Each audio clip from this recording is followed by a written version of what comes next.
What's going on, everybody? Welcome back to GMLB. Thank you all for 600 subs. We appreciate it a ton. It's been a huge journey for us, and halfway through 2024, we're looking to keep growing this summer. We got big plans, so thank you all for being here. Today, we got a lot planned, and by a lot, I mean kind of not that much. But we have our topics today are what does an NBA championship mean for the remaining teams left in the playoffs? Next, we're going to move into NBA award snubs as we just got the MVP released. We're going to move into an interactive segment that you guys can play along with us. That's going to be Guess That Quote. I believe it's the second rendition on this podcast. And then we're going to wrap it up with Comment of the Week, the segment where we get to give back to you guys who have been commenting on our content. But without further ado, Kevin, why don't you break us into our first topic? For sure. So a few weeks ago, we did debate. We did a debate a little bit and talked about what players would gain the most from winning an NBA championship. So now we're going to debate and talk about what would a championship mean for each of the teams that are remaining. So I got a list here of the 8 teams that are remaining. We're going to go ahead and start off with the Western Conference. Got a little bit more competition there. So Denver Nuggets. I think another championship for them can kind of mean that another dynasty might be on our hands. Repeat champions, which we know is hard to do. And also Jokic solidifying himself as officially a top 5 ever big man for sure. You can even say top 3. Denver Nuggets down 0-2 right now at the time of this recording. They will be playing game 3 in Minnesota this Friday. They're in a little bit of deep water now. You know, Timberwolves are looking quite insane on the defensive end, and the Nuggets kind of just look lost. But what would you guys think that a championship would mean for the Denver Nuggets as a franchise and also individually as well? I guess just going off of what you said. Also, I'm gonna let the audience know I am sick right now, so if you hear a lozenge bouncing around in my mouth, that's what it is. Basically, what I wanted to say is for the Nuggets, like you said, I think that it's really just kind of solidifies them as the new juggernaut of the league. They become that team to beat if you want to go win a championship. Um, doesn't really do much, I feel like, individually for Nikola Jokic, other than just further cement the fact that he will be a first ballot Hall of Famer and he will be someone that will go down as a very well decorated and very skilled big man. So but for the other guys, I mean, like Jamal Murray, KCP, Aaron Gordon, it just kind of puts them in a different light as I don't know. It's hard to explain because that team is not individualistic outside of certain players. They're very team oriented, and I don't know, without all of those moving pieces, they don't really play as well together. Or they don't play as well. I don't think it does a lot if they win a second championship. I don't think it makes them a dynasty just yet. Um, I think it does a lot for the individual players. I guess it would prove one thing it does do is it proves that homegrown talent will always beat out super teams, but they have to win a second one for that one to really hit home because the Timberwolves are also potentially that type of conclusion if they win as well. So I want to say there's more to it if the Nuggets win, but as a team, from a team perspective, I don't think it really proves anything other than that. If you guys made it this far into the video, we want to thank you all for tuning in. Make sure to subscribe and like the video so you can catch us every week. We drop episodes Friday at 1 p.m. We're trying to hit our goal of 700 subscribers by the end of May. And now back to the pod. I do kind of like the idea of a dynasty. I could see a dynasty being formed. But for Jokic, man, winning an MVP this season and then winning probably Finals MVP if the Nuggets were to win, that'd be insane. That'd be a hell of a season for him. He kind of got robbed of that last year. We're not going to get into that, but dude, another thing too is like Jamal Murray, man. It'd be proof how much of a great playoff performer he is. He turns it up in the playoffs and on a different level. If they can somehow come back and beat the Timberwolves, I'll be shocked because the Timberwolves are some bad, bad dudes. Like I don't see I don't see them coming back from that. We think the Nuggets can come back? Kind of throwing that question out there, since I know you just said you don't think they can they? Hell no. It's over. So I have to swallow my medicine here a little bit. I was very adamant about the fact that I thought the Nuggets were going to steamroll through these Timberwolves. I thought it was going to be a quick four and out, maybe five, but I never in a million years would have expected Nuggets to go two and down two at home. Crazy to see that happen. Um, and yeah, I mean, I will say that what I saw in the first game was two teams that really hadn't seen enough of or haven't seen much of each other late in the season and kind of going into the tournament. I saw two teams that were kind of getting used to each other and kind of learning how they play ball. Even though they've played throughout the season, it's a different game when you're obviously playing in the playoffs. And the biggest thing that I noticed is that both these teams have high functioning offenses where there's not a I don't want to say it's not there's not a lot of isolation ball, but there's more of a reliability, I guess, on certain guys on your bench and just kind of around the wings. What I mean by that is that, you can make a pass and be confident that your guy's gonna knock that down. Last night, what I did was I kind of went back and watched just kind of the first two games of Timberwolves versus Nuggets, and then I also went back and watched Lakers versus Nuggets because I kind of just wanted to compare. And I know obviously the Lakers are gone and we don't need to pay much attention to them anymore, but the biggest reason why I feel like the Timberwolves are doing what the Lakers couldn't do in 11 games is they're basically just functioning at a lot higher efficiency with their offense and their defense. In other words, with the Timberwolves, they made adjustments in that first game where they said, okay, Jamal Murray is definitely an issue. If we leave that guy open and we're not, putting two bodies on him, he is going to attack our offense, and him and Nikola Jokic cannot be basically free to do that. They made the adjustment and they beat them by almost, I think, 30. So it's I guess what I'm getting at is the biggest difference between what I saw with the Timberwolves series and the Lakers series is a big gripe that I have with the Lakers is that they play a lot of isolation ball. It seems to me that like everyone on that show wants to, or well, I just called it a show because that's kind of what I'm getting at. Everyone on that Lakers team is kind of like about the show and about the Lake show and about, oh, like, what can I basically produce to not just, I guess, not give the fans, but give people something to look at and raise their draft stock. And that's, I think, mainly LeBron's fault, just because, you know, e- ever since the whole like the GM thing came out, I think a lot of people that share the court with him, if you're not one or two, you don't think of yourself as someone that really has potential to stay on the team long term. And because of that, I think a lot of guys will try to make a name for themselves in other areas. But basically, what I'm getting at is because of that, they can't play good team ball.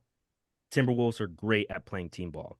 They're all efficient, both offensively and defensively, and they play well. They play so well together. Like all I see throughout this series so far is guys like Ant, guys like Rudy, just anybody on that team, Mike Conley. Like everyone's basically just everyone's basically just like how do I put this? Really, I can see you Daniel, fucking laughing down there, but Daniel, I um, thought I thought you couldn't speak, bro. Yeah. I thought no, your I throat know, hurt. I know, it's the fucking lozenge. Bro just went on a three Bro's got minute. bro has a word count to meet. All right. I know, That ass, wrap this shit up. Because you're losing me. I know. Um, Basically, what I'm getting at is when it comes to this Timberwolves team, they just seem like a great team. They like this is at the end of the day a team sport, and the Nuggets, obviously, we've talked about it before, are a great high functioning offense, and we've liked the way that they play. Timberwolves are just as good, which is surprising to me. Because of the playoff situation, they haven't been here too often. They are proving that not only are they a good team, but they are a good team all around. And that's kind of the biggest area where I think that they're beating the Nuggets, which is kind of just in that defensive realm. Sum it up. Wolves good, Lakers bad. So kind of something I wanted to add on top of the something I've noticed in the Timberwolves series too, and we can kind of move on to what a championship would mean for the Timberwolves as well, is if the T-Wolves wins the ship, I think it brings back the saying that defense wins championships. And they're being led by a very young player in being 22 years old. But one thing I noticed, especially in game one of that series, is that Rudy Gobert has completely taken away that Aaron Gordon short corner lob. And another reason why I think the T Wolves have been so successful against the Nuggets is that they're almost making Jokic play hero ball, kind of saying that, all right, Jokic is going to do his thing, but we need to stop everyone else and the role players from doing their thing too, which is one reason why I think that they've been extremely successful. And that's one thing in last year's playoffs that no one was ever really able to figure out is, we're not going to stop Jokic. We need to stop everyone else around him. And the T Wolves has found a way to do just that. And they stole 2 games from home, which is insane to do, especially for this Nuggets team, the atmosphere they have, how well they play at home. So, yeah, T Wolves have been doing their thing. If they blow this series the way they've been playing, that is like an all-time choke. I'm not sure if they will. I don't want to count Denver out quite just yet, but being down 2-0 and then going on the road, playing 2 games in the opponent's arena is very tough. Yeah, the announcers will never let you watch a Nuggets game without explicitly telling you at least 5 times about the altitude. So I guess we'll give them props since it's such a big deal. Timberwolves, good job playing in high altitude because it makes that much of a difference. That's one thing that's just been pissing me off. Sorry, I'm ranting. But I mean, shout out Jamal Murray for stinking it up and giving the Wolves a chance. I think the biggest thing that's keeping the Nuggets back is Jamal Murray. He's getting absolutely clamped. 36 minutes, 3 for 18. Ooh, that's a tough, disgusting shooting performance. Another thing, only 8 points. Game one wasn't much better. Um, but Aaron Gordon minus 33 in the plus minus column. That's pretty interesting. Probably because he's not catching those lobs. Rudy Gobert took that away, bro. Yeah, I'm it's telling you, probably they probably work hand in hand for why his plus minus is so horrible. But he yeah, was man, stopping that. Jamal Murray, I feel bad. He better if he plays well, they win, is what I think. But the Wolves have completely neutralized him, so without him, they're not gonna do much.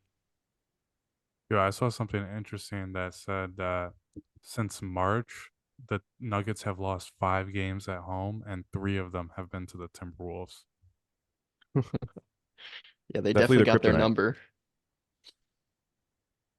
I thought of an analogy last night of basically Jokic being Jokic and Jamal Murray being his like battery pack running around on the court. And I think when you can kind of cause some disruption between the battery pack and the machine running, you figure out a little bit of how to stop kind of that Nuggets offense because we obviously know what oh my God, what Jokic can do with the ball. But I think that something that a lot of people miss is how important Jamal Murray is as having basically a second floor general and someone that can see the floor really well. Yeah, No, I like that analogy. I'm gonna be honest, man. I've never seen the Nuggets play like that bad. Like they put the team at 83 points for the full game is crazy. Like Timberwolves clamped the hell up the first They they first 2 games, suffocated them. bro. Dude, like it was like It no, was they couldn't yeah. they couldn't find the rhythm at all. Have you guys been seeing kind of the stuff about the younger generation having a little bit more of a well-rounded nature to them as athletes, just basically being better at offense and defense? Yeah, I mean, I just think of Ant and Shea. Those two are great young guys who play both ends really well. Not Luca though. Well, you'll Although see Wemby too, though. apparently Luca's defense is underrated, is what I've heard, but from one Clippers game. I would imagine that a lot of defense is just effort. I mean, I would imagine that Luka does know how to play good defense. It's just Oh, no, no, you don't no. think so? I know One Kevin phrase Kevin hates that that I hate phrase. I hate the phrase that defense is just effort. There's so much more that goes into being a good defender than just effort. For sure. I'll die on that hill. But I will say that that's probably true everywhere else except like the NBA. I would imagine if you're in the NBA, if you're Luca, like Luca would probably clamp the shit out of anybody that I can think of on like in well, maybe not. Maybe you're right. But Like my in point your is personal life, like clamp no, any. like a D1, no, like a D1 like college star, like the next number one star. I No would shit. imagine. Well, no, Kevin, would you agree with that or no? Name somebody. Shit, I don't know. Who's a good college star that's coming out? Luka Doncic clamp Dalton Connect. Cooper Flag. Isn't that one of them? The fucking what's his name? Cooper. He ain't in college yet. But Cooper Okay. Flag is 6'10" and can move very well. I'm not saying that Luca can't stop him. I'm not saying that at all. To be honest, I don't really know. But like, Luca's not playing college stars. He's playing NBA stars. Mhm. But okay, so I know, like you said, it's not. You're right. Defense isn't all about just effort, but the main thing that I saw from the Timberwolves of why they were able to extend that lead so much in game two was because of how much effort they were putting in on every single defensive stop. Like every single defensive play that they made where it was like they were suffocating the ball basically, or the person who was on ball. It just seemed like they were trying a lot harder than playing this off ball, like, kind of hand in your face type of defense. No, they were going chest to chest, like reaching for the ball every second. It was almost like you were late fourth quarter, all the way from the end of the first quarter to the end of the game. It's exactly why Chris Finch should have won Coach of the Year. Shout out Mark Daigneault, but Chris Finch deserved it on my Kanye shit. Moving on to the other Western Conference contender that people have a lot of hope in this year, Oklahoma City Thunder. If they win a championship this year, first off, goddamn, they would be the youngest team in NBA history to win a ring, which I mean, they're looking pretty good right now. I cannot lie. They haven't lost yet in the playoffs. But yeah, youngest team ever to win a ring. They would definitely be better than that OKC team with the young Westbrook, KD, and Harden that played against the Miami Heat. I know we've seen that debate Can around we, social can media the we, past few days. And me, Miles, and Victor talked about it the other day when we were watching games about which team is better. that's true. And you're for sure you're saying the new wave Thunder are better? I didn't. I said the opposite. Oh, you said the old Thunder were better. Yes, because that team made the finals. But Okay. you're Yeah, saying if yeah. they were to win, Yeah. then If yeah, if If they they were to win, win, for sure better yeah, because they that won. makes sense. Plain and simple. yeah. Do we think, here's a question. Do we think the current Celtics are a harder foe in coming out of the East than the big three, Miami Heat? Then the Because big three. I would argue yes. At full health, I would say the Celtics are a tougher team to beat than the big three Miami Heat. So how do we feel I about that? which part of it? The Eastern Conference part that I just said. Okay. Like you're saying they're facing each other in the Eastern Conference Finals. Like I'm saying, do you think it would be harder to beat the big three Miami Heat coming out of the East? Or do you think it would be harder to beat the current Celtics? Because that ultimately is gonna determine which Thunder team I think is better if they both make the finals. I think it's hard because even just going back 10 years, the game has changed even just slightly a little bit. And I think that this offense for the Celtics would play very differently than that big three in Miami. That being said, I think I'd still take the big three in Miami as the better team. The Celtics team is playing pretty damn good right now. I mean, Derek White for some reason is like averaging 25 for whatever reason. KP's hurt. That hasn't mattered to them yet, but he is down. It's Assuming he good comes that back healthy. it's good that Jared Allen is also injured in their series right now. Yeah, that definitely helps him out a lot. I don't think he would give them a for sure win because of game one, the absolute blowout that it was. And they're playing right now as we speak, game two. But man, it's so hard to say that that Celtics team would be better than a prime Bron, D Wade, and Bosh. I don't know, honestly. It's really, really hard to say. If the Celtics and Thunder were to meet in the finals, which is it's kind of asking for a lot. And if the Celtics were to win, I think there's almost definitely no answer. But if the Thunder somehow beat the Celtics, which would be, I don't even know what I would do if those two teams met up and the Thunder won. I think overcoming the Celtics this year is a bigger feat than losing to the Heat. So therefore, I would say the current Thunder would be better. But I feel like you're kind of putting this year's Celtics team like on a pedestal, and And I should. They're I the best team in the league this year. They and they should be on a are pedestal. okay, yes, but like that, I don't know, that big three is still talked about and still known as like if they had stayed together, they would have, been a dynasty. That Celtics team has, I don't know, they haven't really proven anything yet, unfortunately, other than that they're good and that they can be great. But until they win that championship, I don't know if I'm a believer that they are better. That's fair. I think the Celtics are a lot more versatile, just with like their starting lineup and stuff. I would say defensively they're better too. But like, damn man, like LeBron in the playoffs, D Wade. What I'm saying. I don't know. That's a tough question. It's a really tough question. Yeah. But we can go back to the Thunder now about what it would mean if they won this year. And just jumping off that, if they beat the Celtics this young, the practical super team that this Celtics team is, yeah, bro, that might be one of the greatest playoff runs ever, in my opinion.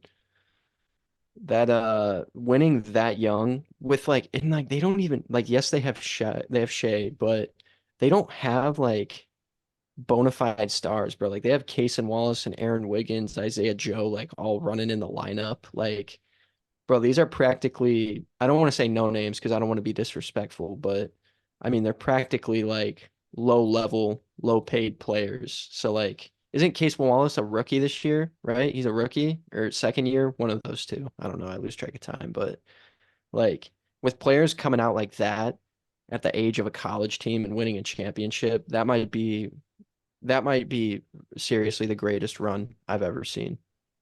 Actually, greatest run in general.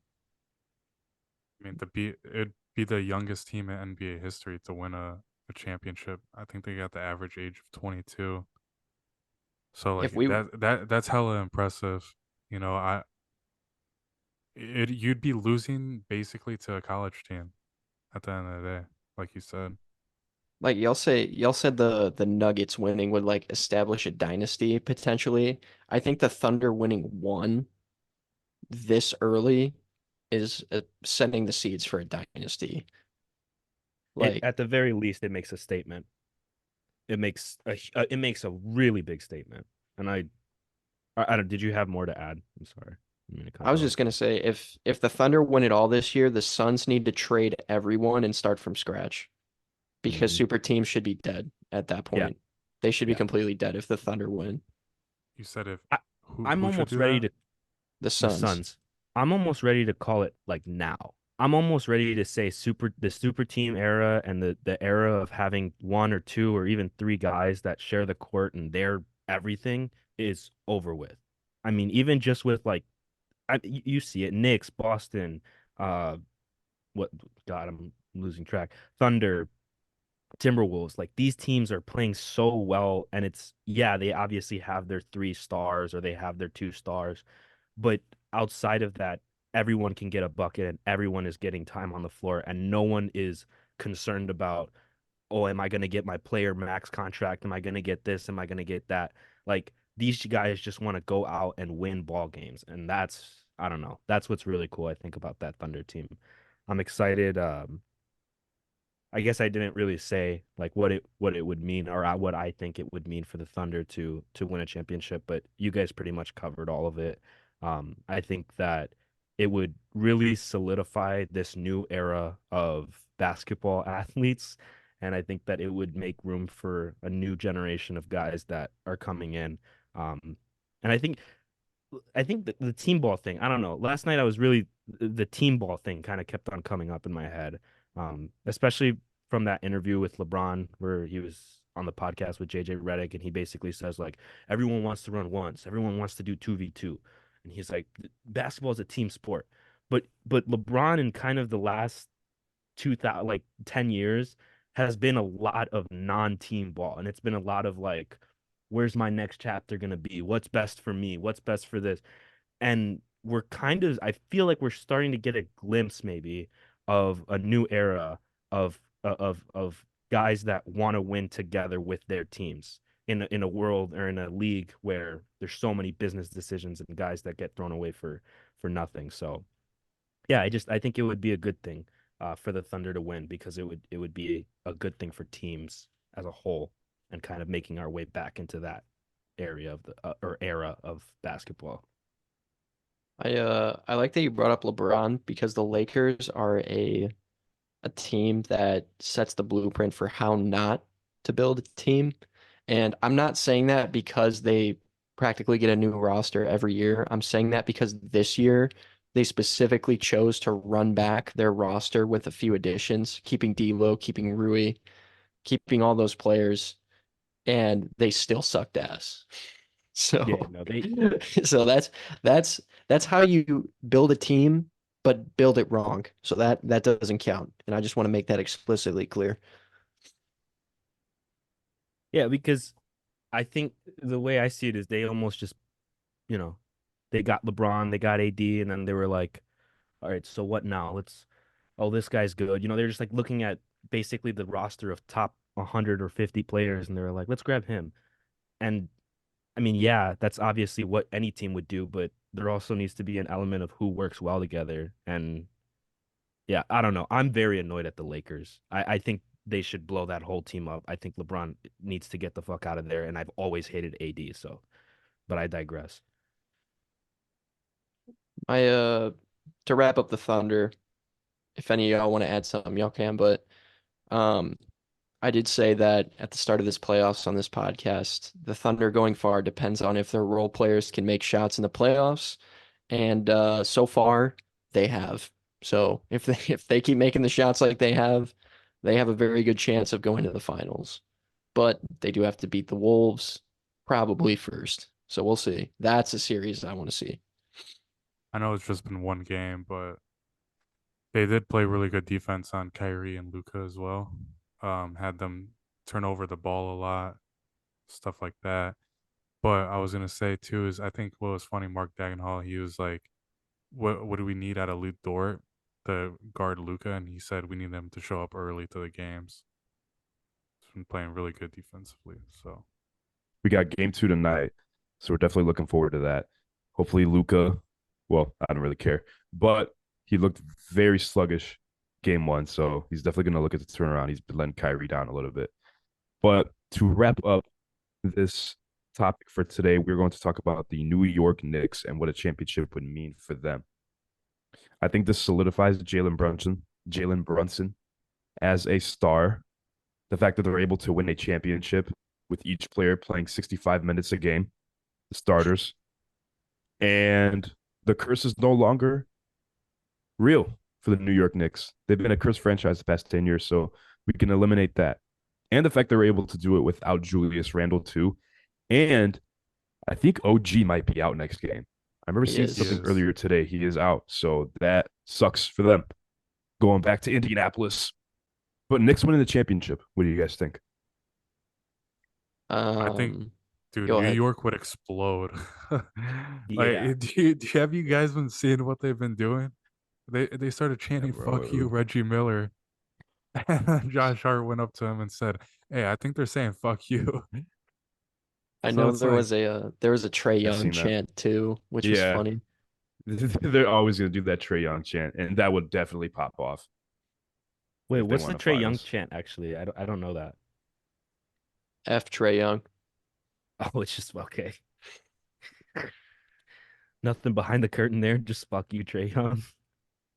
That's all That's they say. funny. That's all they need. Bro, I don't know. I'm gonna be honest. I kind of thought it was hilarious when they went to Philly game. I think it was like game 3 or 4, and basically took over the whole Philadelphia fan base. And that was just hilarious. And Bede was complaining about it. Um, I think this championship would mean a lot. It would probably settle the debate about who's the best Nick, Melo or Jalen Brunson. People would have to give it to Jalen Brunson after that. I'm a real big fan of this Timber or Knicks team. I really like Tom Thibodeau, former Bulls coach. Just needs to stop playing everybody so damn long. Josh Hart actually had a total rest time of 15 minutes throughout this whole playoffs. That's Yeah. insane. Did you guys see like When was it halftime? It's probably why Yeah, OG's facts. hurt, bro. It's probably why No, OG pulled a hammy. dead ass. Like, Yeah, did you bro. guys see the post game with like fucking Shaq, Ket, and Ernie or fuck? I don't remember their names sometimes. Or I can't fucking name them right now. But Shaq, anyway, Cat, and Ernie. no, basically like they were giving their 2 cents about, kind of what he's done in the past and what he did to I mean, they're not gonna I'm not gonna put it on him, but they were. And they were saying, like we know Tibbs has a record of playing guys too long and putting them in a predicament where they put themselves in unnecessary risk.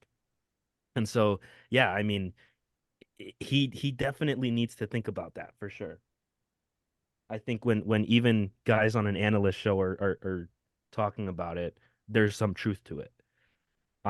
But as for what it would mean for the city of New York to win a championship, yeah, like Victor said, I mean, if the Knicks won, that city would explode. That's a given, not even a question. They would riot. Yeah, bad news in the city of New York for that. But it would also just be, I think, really well deserved, like Kevin said, kind of a cursed franchise, a franchise that hasn't seen a championship in how many years, or is it ever? I think last time was like maybe 1970s, but Walt It has to Frazier. be. Is it really? I thought it was even further back than that. Damn. Um, Well, yeah. I mean, this New York Knicks team, I think would be well deserved. They're a very passionate fan base, and it would be nice for them to see a win. However, realistically, it's just not their time yet. They look great, and I think that they will be a problem in the next few years, and they will be a good team moving forward. But them winning a championship, I think, is a couple years away for them still. But it would be great for them to win one, I think, and for their fan base. Shout out Stephen A. Smith and Spike Lee. Been through the ringer. And apparently Ben Stiller as well. Ben Stiller too, who's been at Just all the every games. celebrity that lives in New York. Chris Rock. No, add, but what add was them all to the list. Shout out what all was the my Ben Knicks Stiller fans. thing? Ben Stiller actually was like chirping someone, or he got chirped by someone and he chirped back. I don't know. Tracy Morgan. Did you guys watch the last game? Did you see TJ McConnell getting into it with fans and shit? I didn't see that. God knows what they were saying to him. Bro, he was like screaming at the fans the whole second half. Like he got like a nice like little finish and like went over to the fans and was like just staring at him and shit. It was crazy. Josh One thing I Hart will said say, go ahead. uh, Josh Hart said something funny about TJ McConnell. He said he's an annoying little shit. Um, man, I don't know, man. I want the Knicks to win. As a Celtics fan, it's scary to face the Knicks. I'd much rather face the Pacers, but the Pacers, man, I don't like I don't like that they won a series, but like without Giannis and Dame or half a Dame, I guess. Because I know like injuries are a part of the game, but like I feel like that series was just such a fraudulent win. and I want the Knicks to just beat their ass for that. So I couldn't disagree with you more. I I don't don't know know. what it is. I feel Because like the Pacers just have like they have a chip on their shoulder, but like for what? Like for no reason. Like you have to. they're just like I don't know, like they just I piss don't me know. off. They just piss me off for some reason. They're just a little cocky right now. I don't think they deserve to be that cocky. I want the Knicks to like beat them in 5 or 4 or whatever.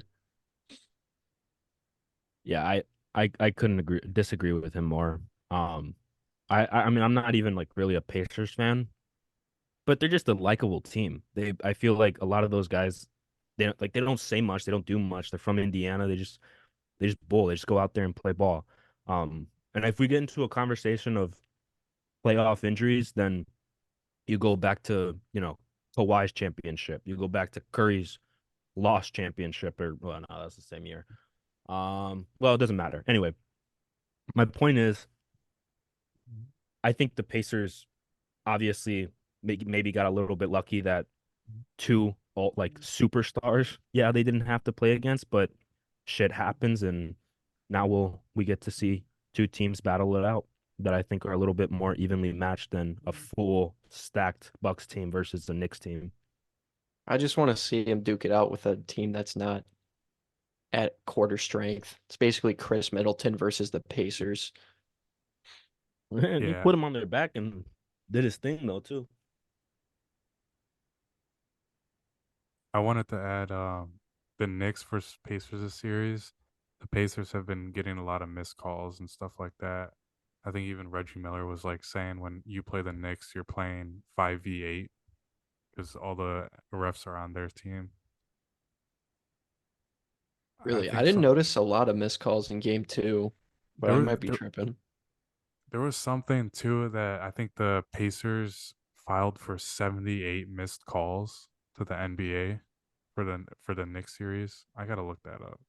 I could believe it. No, because I did see the post game interview with Pacers coach where he was talking about it, and he said that they were definitely gonna like Yeah, send some stuff over to the league. yeah. Sounds It like the says Pacers are scared of physicality, if you ask me. Soft yeah. ass team. It says right here from ESPN, the Pacers have submitted 78 instances of incorrect or non-calls to the NBA that they felt put them at a disadvantage in games 1 and game 2 against the Knicks. How the fuck are Hey, there even that many? Dude, that's I like a hate every possession damn near. I hate when teams do that because even if they do admit they were wrong, guess what happens? They put out a statement. Yes, we were wrong. We apologize. Game 3 tomorrow. Make sure you guys tune in Who 8 So cares? p.m. true. Like 78 is just We've excessive, bro. and That's well, excessive.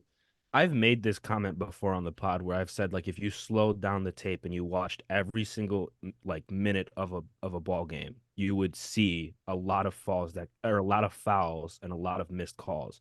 That's just the natural part of basketball. You can't, the refs can't call everything. They can't see everything.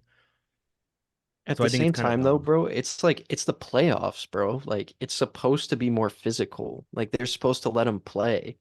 Yep. This is the time, if we're talking business, this is the time where the NBA makes the most of their money. Like, we don't want to see fucking free throw merchant Pacers come out for 78 new calls. Oh, illegal screen there. Oop. Like, bro, come on. Like, that's so much.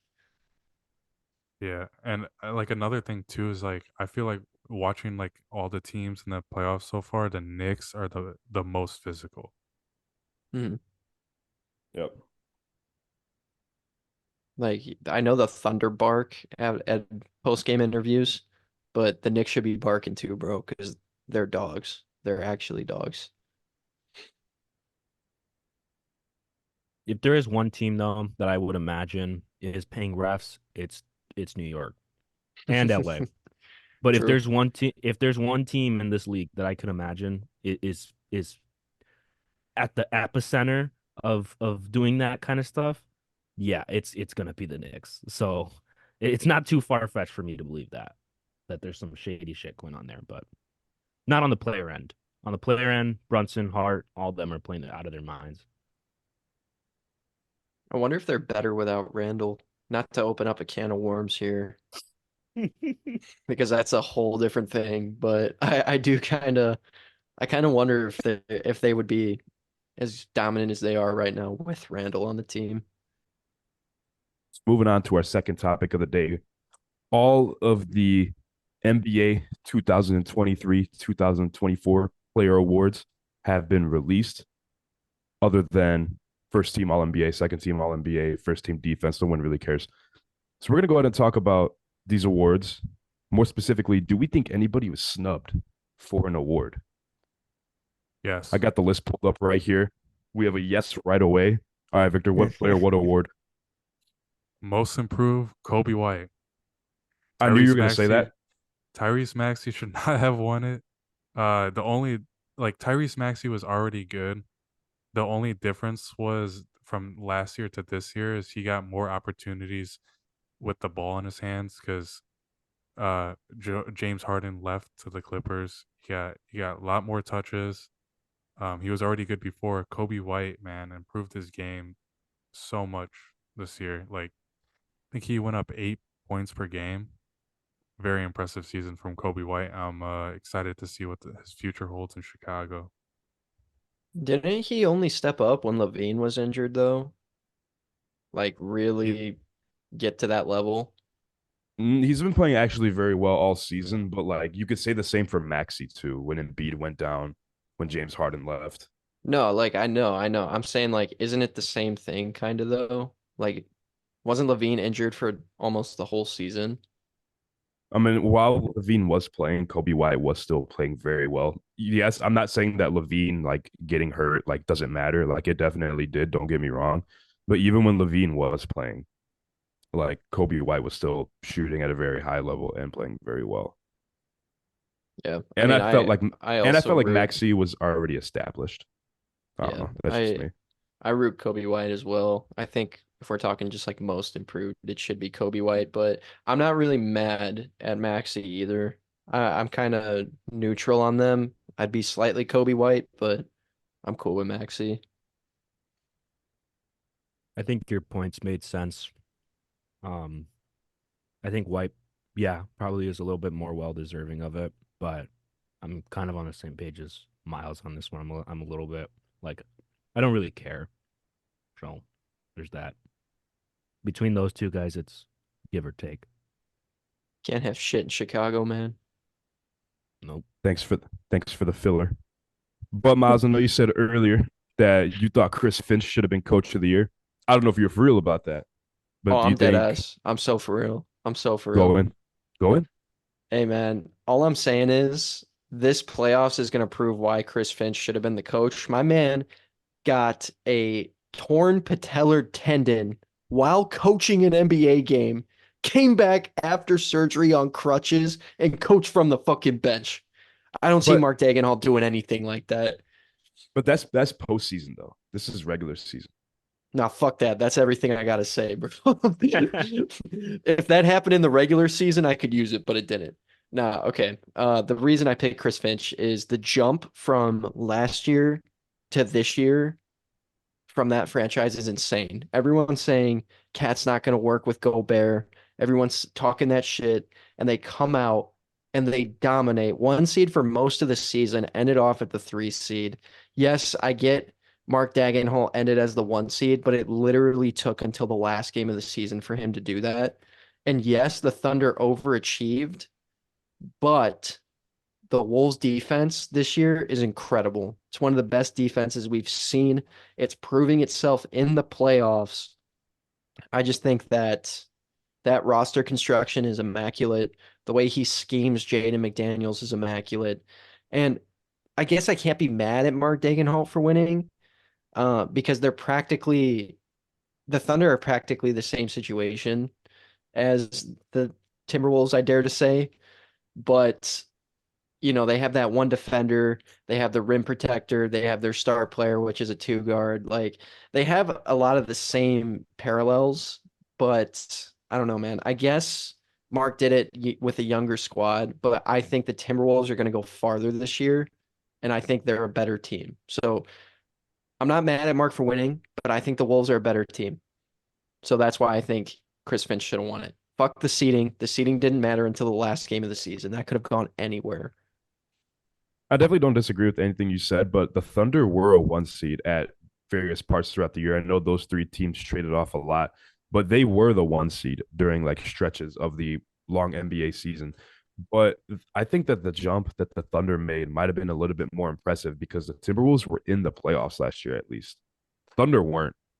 I think they might have been a playing team, like a low seeded playing team, 9 or 10. But then they to go from that to a 1 seed with the average age being 23 years old, that's pretty impressive. That's true. It's hard not to give it to him. It was No, really you're hard right. not to give it to him. You're right. I'm a passionate feeler that the Wolves are a better team, and that's why I think Chris Finch should have won it.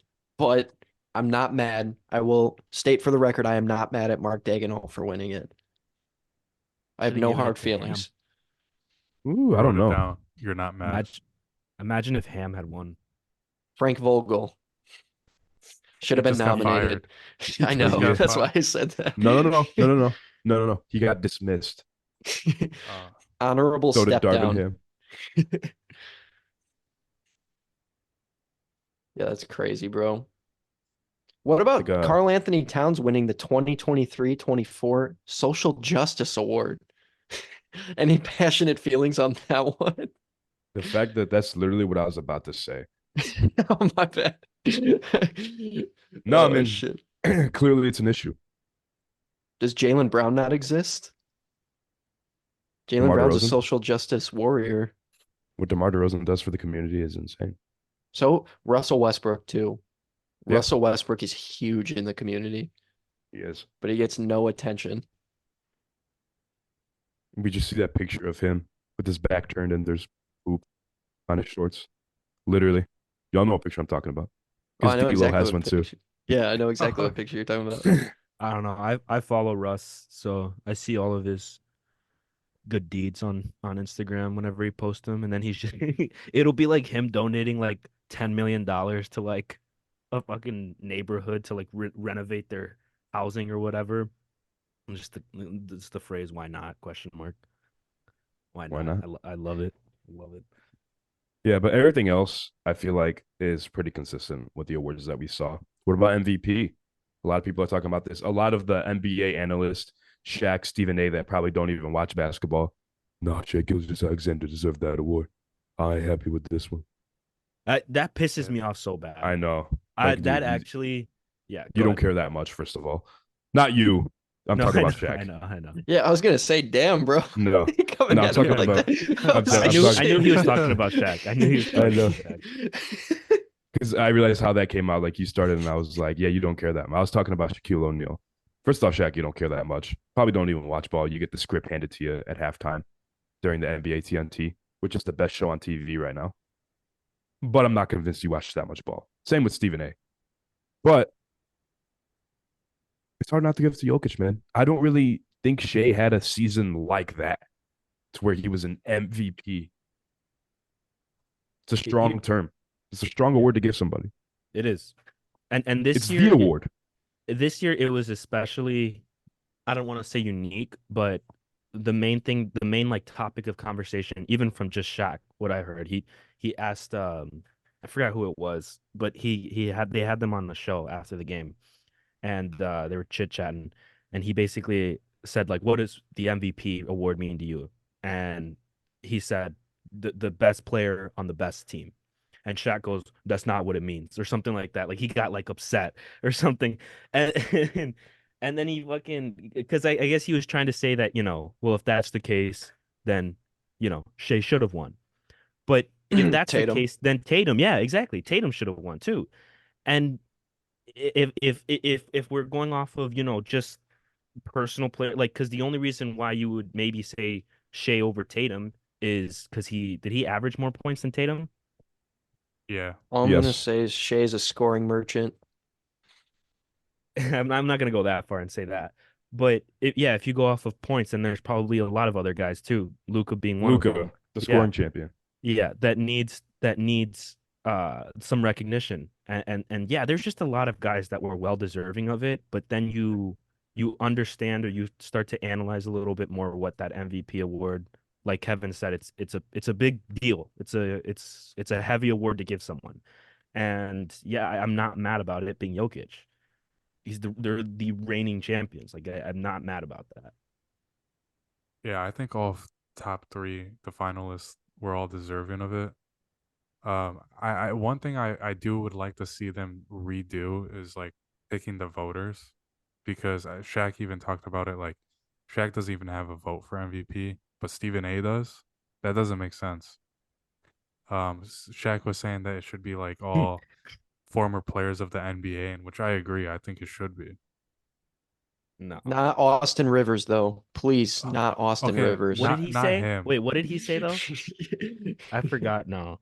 You're talking He's about the 30 the NBA or NFL, yeah, 30. 30. Yeah, But that was facts though. That was 100% facts. But we you're won't crazy. open that. You're crazy. Wait, what? Whoa. What's facts? Okay, so it's facts that you could take um 30 NBA players and put them in almost any other sport and they would be somewhat successful. We're mainly No, he talking about said football. NFL. He Okay, said NFL. specifically NFL. Specifically NFL. But you could not take 30 NFL players and put them into the NBA. That is You can't 100% facts. you can't do either. Cannot do either. Okay. I So won't I somebody won't did drop an somebody opinion on hold on, this. hold on. I Somebody was did referring to the something. Cooper flag thing, but Somebody did do like a thing, and I wish I had it in front of me. It was like 60 players from the last like 3 decades that were like at least 3 stars in basketball. Or no. What was it? It was like any like 60 basically 60 players, NBA players that were 5 stars in basketball in high school were also like 3 star football players or 4 star football players as well. And there's been 60 of them, but there had been no NFL players that had done that. Like that were 5 star football players and even close to comparable in hoops. So I will die on that hill. Yes. NBA, like going from NBA to football is probably a hell of a lot easier than football to NBA. You wouldn't survive. Yeah, let's just put Jimmy Butler in pads because I know people say him. Let's put Jimmy Butler in pads, have him run a slant in the middle, and get popped by Aaron Donald. Yeah, we'll see. Yeah, we'll fucking see. Then I don't think either are true. Like when he said you could take 30 players from the NBA, put them in the NFL. Oh, but some people say you can take 30 NFL players from the NBA. No, none of them will succeed. You cannot do that. I'm really upset. I think Jokic deserved it to win it this year, but I Right. really, really wanted to see Luka Doncic win it. I wish his team was seated higher because if his team was top three, he would have won it. And there is no Yeah, doubt in my mind that he would have won it. 100%. Yeah, a lot of He might people not seem ever to get one. forget that. Oh yeah, that might be true too. He might not ever get one. Like, bro, he's 25 years old, putting up essentially a triple double a game on 34 points. Like, bro, that is absurd. I get Jokic is pretty much doing that, but he's got 10 less points. His field goal percentage is a little inflated because he's a 7 or 6'11" 7-footer. Like, I wish Luka's team succeeded more because he would have won it. I wanted to see him win it this year so bad, despite not being seeded high enough, but it was a stretch to start. Luca better not pull a Chris Paul and end his career with no accolades because I will be, and I know Chris Paul has accolades, but like I would be very upset if Luca didn't do what's best for him, and if he somewhat noticed, in the next few years, the Kyrie situation, let's say, doesn't work out, or maybe it's Dallas that's not giving him enough weapons. I would hope that he leaves and he tries to do something somewhere else because he's a very well deserving player, and he deserves a lot more credit. I think Gets for it though. sure, if he's not happy with the team after his contract expires, I think he's leaving for sure. That's the thing though. He seems happy. Yeah, but we'll see by the end of his contract. So now we're going to go ahead and get into our interactive segment for this episode, which will be our second installment of Guess That Quote. So today's players are going to be all retired. So I'm going to say a quote. Miles, Daniel, and Victor are going to write down their answer. They will have 15 seconds to write down their answer. And then I will go one by one, and each of them will reveal their answer to me. And we'll see who gets the most right. So the first quote for this game is: there's no answer for my offense, just like the Pythagorean theorem. You have 20 seconds starting now. Retired NBA player. Oh. 10 seconds. Go ahead and give me this one. I'm already ready.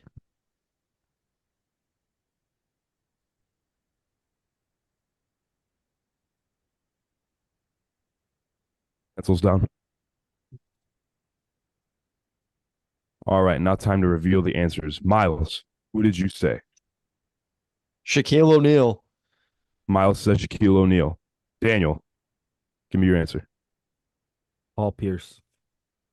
Paul Pierce.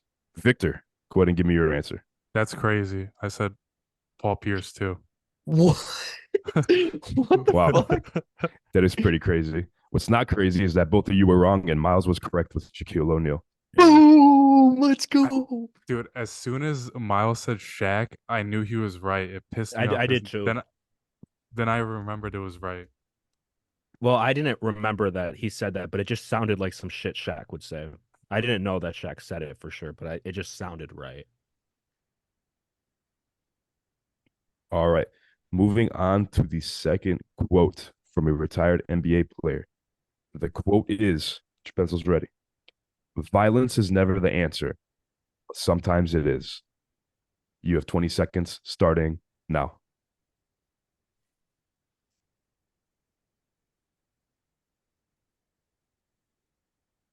Shit. Oh shit! Yeah, hold on. Fuck.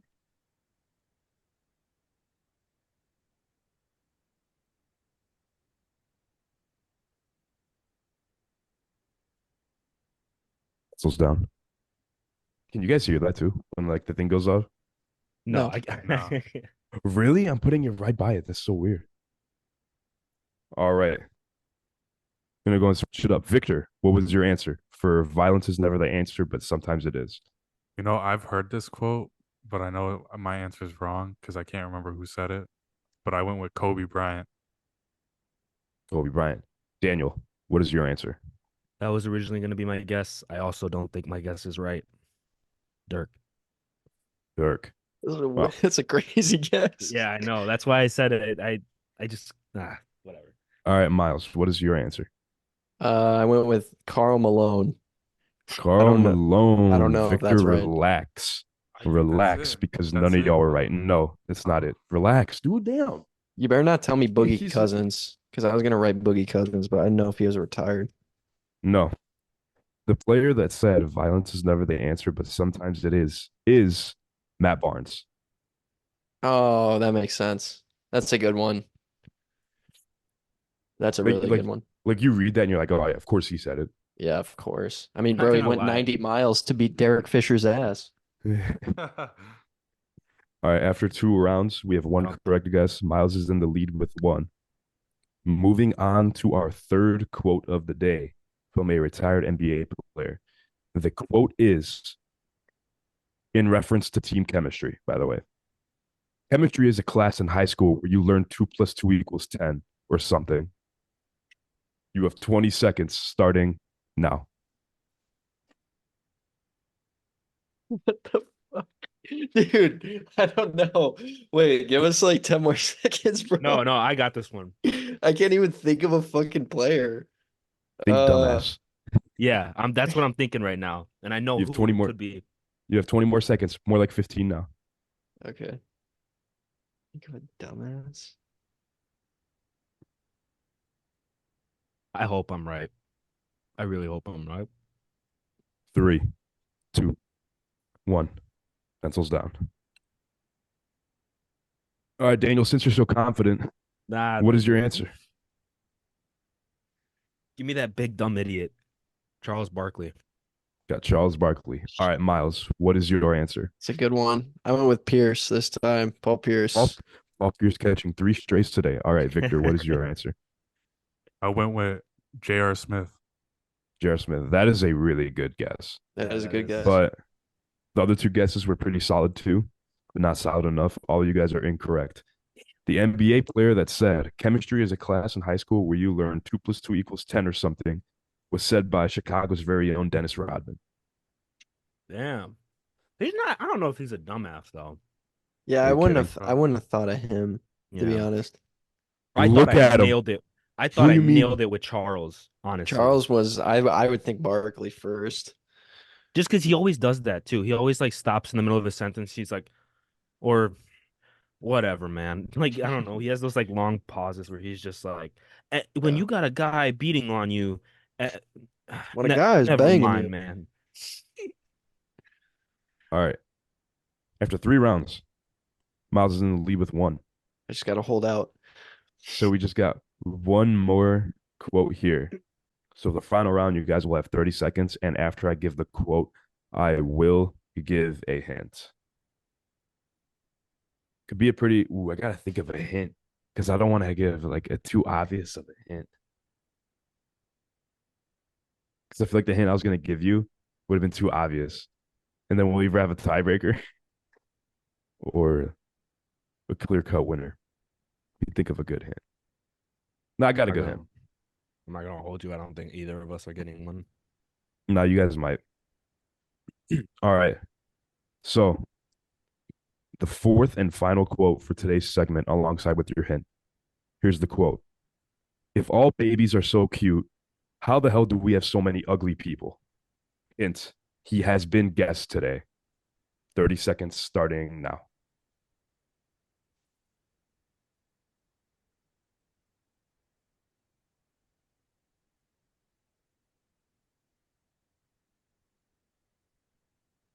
Oh, you guys all look done, so I'm just going to end it right there.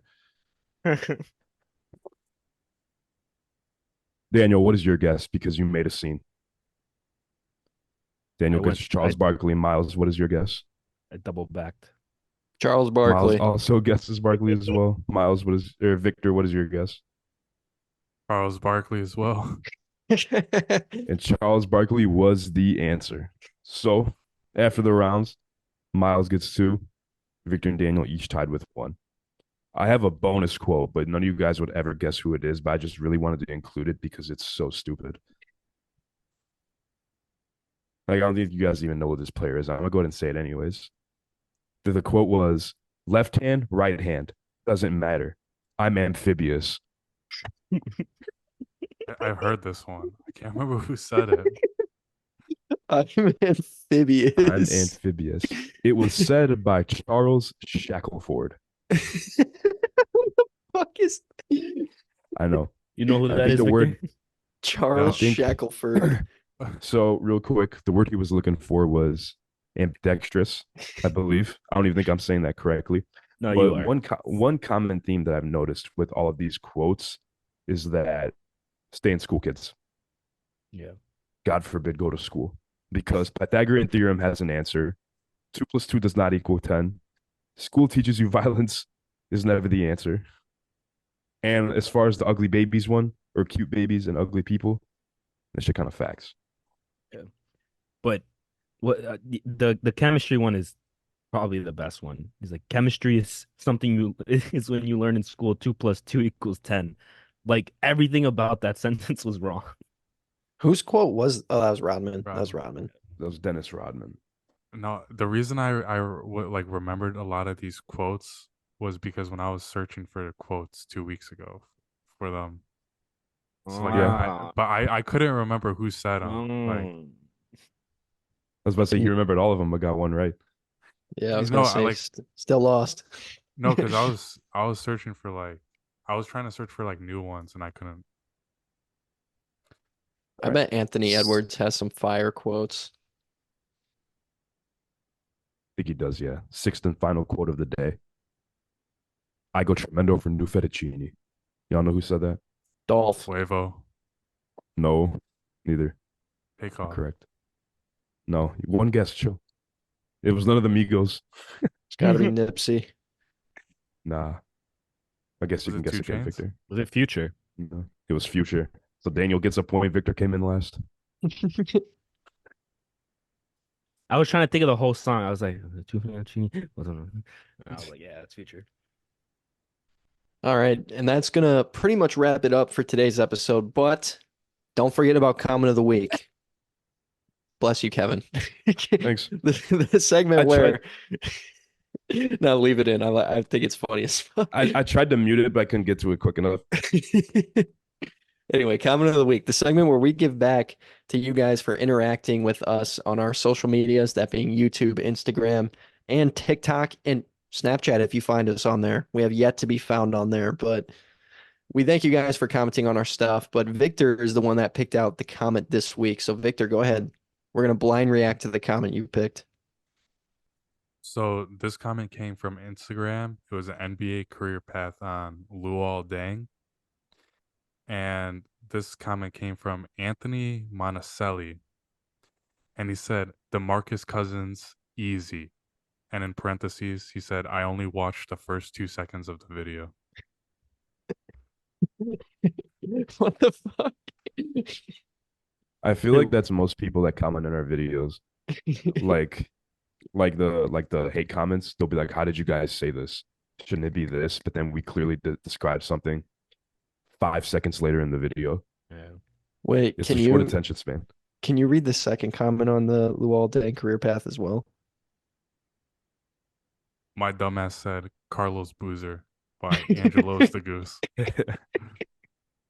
My dumbass That's a said good- Carlos Boozer. That's a good one too. Shout out Booze.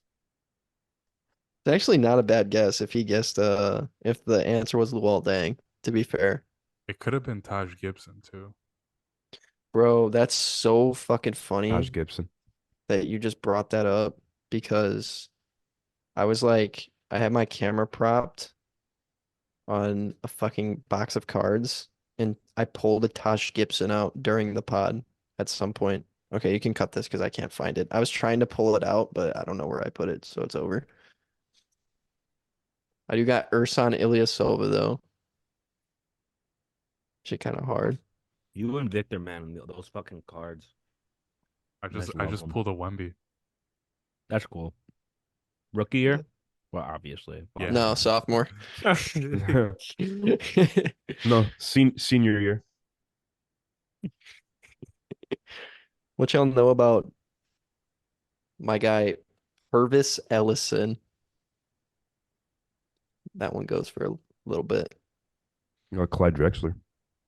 My God. What the fuck? Where'd you get cards? You I just don't know pulled where that these up. came from. Bro just casually pulls out Clyde Drexler. I got Matumbo, Neil Smith. I got this fire Sean Kemp card. I gotta no. I pull out a I What about randomly this pull out one? a vintage fucking Vince Carter. Who stars Sean Kemp? Damn, why, bro? I have like 10 Sean Kemps in my hand. I think everybody Dude. does. Hold on. Yeah, show me your 10. I'm just fucking with you. You have one? You have one Sean Kemp? Me? Look at Yeah, this you. one. Yeah. Magic JJ Redick. Holy shit. Why does he look buff as shit? These are Holy fucking fuck. deep That cuts, was when bro. he came into the league. Dude, All right, I'm Redick I'm was gonna wrap fucking this up. cut. No. Where? Let me show my NBA legends Moses Malone. It's actually fire. Fire I know. hard. Hey. Roy Hibbert? That's fucking sick. Oh, finally. This is the one I pulled. Mid-five. Bro, Look at At that first, jumper, bro. At first, he kind of looked like Dennis Rodman when you first pulled it up. I Or I don't might know. be tripping. He was fat. I like Yo, going through these. They're so hold up. fun. Y'all got Damn. Scottie Pippen throwing a baseball? Bro, That's that's crazy. tough. Bro, what's more tough? Cool coach. Dude, coach. Hell yeah. What's more tough is this. There's two of them. That looks like just I don't know, man. That looks like it's Lakers worth Dwight less than what Howards. you paid for it. Two Lakers Dwight Howards. Bro, It's that's funny because it's not even like a picture of him in game. It's just like his team picture. Hmm. Got Wesley Matthews in the Nah, fucking low key, you guys faces. kind of make me want to. How does that stuff work?